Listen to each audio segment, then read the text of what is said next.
poetry. Fly fishing is often called the poetry of angling.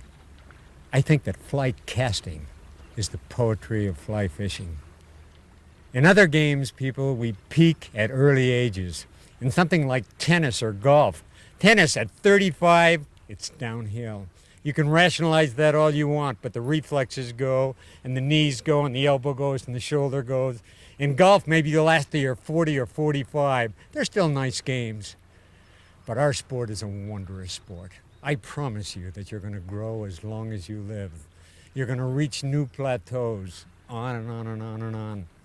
And I hope in the next hour or so that we're going to help you people reach some new plateaus. We're going to try to separate substance and style for you. Substance, the very essence of what fly casting is, and style. We're going to give you people some structured answers for you engineer types, you doctors, lawyers, accountants, all of you characters that have to know why. We're going to try to answer some questions for you poets too. Those of you that learn by feeling and doing and seeing. I've discovered that poets and engineers learn at about the same rate.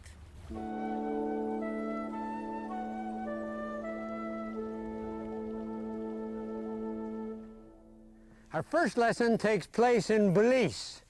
We're out here on Turnip Flats, and our guide today is Willie. Willie is one of the most experienced flat fishermen around.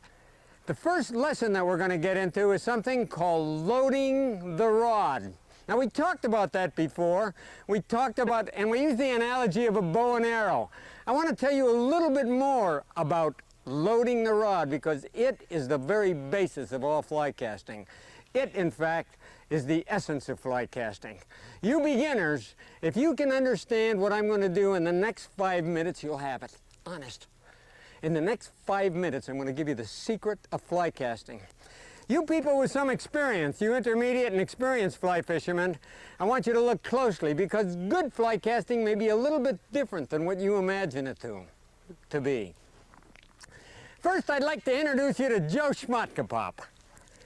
Joe's been fishing for about 30 years. Joe makes statements like 95% of all the fish are caught within 20 or 25 feet. That's because Joe can only cast pretty good to about 20 or 25 feet if you really want to know. Joe also says something like, I may not cast so good, but I catch fish. I catch fish. I want to tell you, the hell of it is, Joe can be a really good fisherman. Let me show you what he does when he casts. Joe gets that line out and he throws the line behind him and he throws it forward, throws it back, throws it forward. He gets out about 45 or 50 feet. That's not fly casting, my friends. I'm going to tell you the secret of fly casting right now. Fly casting is loading the rod. That means bending the rod.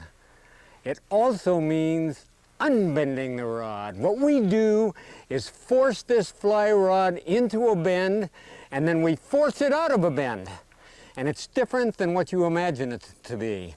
Fly casting is not back and forth like that. That's poor fly casting.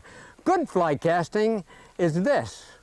Whump, whump, whump. My hand actually jerks when I do it without the fly rod. Get your hands up right now. I'd like you to cast with me. Cast, back cast, forward cast, back cast, forward cast. Watch this cast. Let me show you how that works. What we do is go whump, whump, and watch the line go out. Piece of cake. That's what you've got to do, my friend. You've got to stop the rod in order to make the line go out. Now listen, the 10-year-olds in this that are watching this, or the 12-year-olds, when I tell them that in order to make the line go out, they must stop the rod, they're going to listen to me.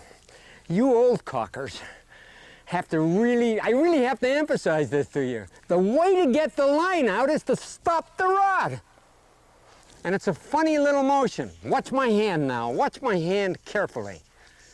Short cast. A real short cast. It's whump, whump, whump, whump.